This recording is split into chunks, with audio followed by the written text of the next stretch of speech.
আজকে আপনাদের কাছে একটাই অনুরোধ থাকবে যে এই ভাপাটি অবশ্যই একবার বানাবেন। গুড ইভিনিং এভরিওয়ান, শতাব্দীর কিচেনে আপনাদের সবাইকে স্বাগত জানাই। আজকের রেসিপি পোস্ত ভাপা। বাঙালিদের কাছে এটা একটা ইমোশন বলতে পারেন।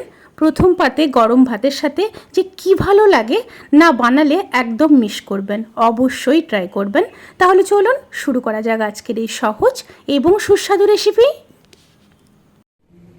পোস্তর ভাপা বানানোর জন্য একটা মিক্সিং বোল নিয়ে নিয়েছি।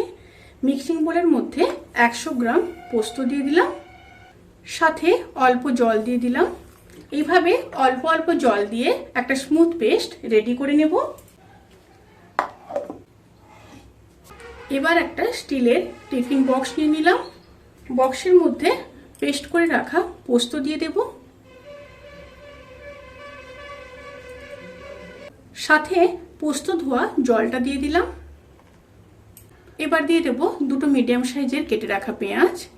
পেঁয়াজগুলোকে এইভাবে ডুমো ডুমো করে কেটে নিতে হবে।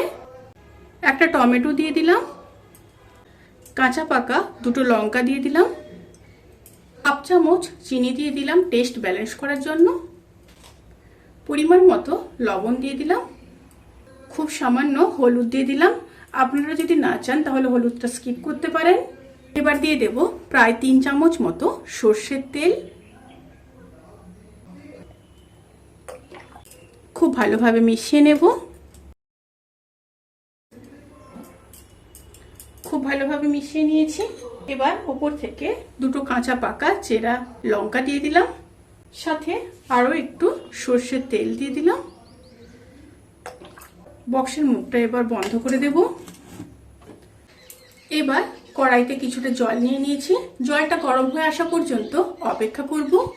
জলটা ফুটে এসছে। এবার স্টিমটাকে লো করে দেব। লো করে বক্সটাকে বসিয়ে দেব। বসিয়ে দিয়ে এবার ঢেকে দিয়ে লো স্টিমে 20 মিনিট হতে দেব। 20 মিনিট পর ফিরে আসছি। 20 মিনিট হয়ে গেছে। এবার গ্যাসের ফ্লেমটাকে অফ করে দেব।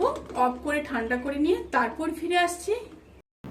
রেসিপিটি কেমন লাগলো প্লিজ কমেন্ট করে জানাতে কিন্তু ভুলবেন না।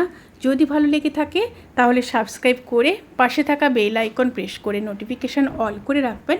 তাতে করে আমি যত রেসিপি দেব সমস্ত লিঙ্ক আপনাদের কাছে পৌঁছে যাবে।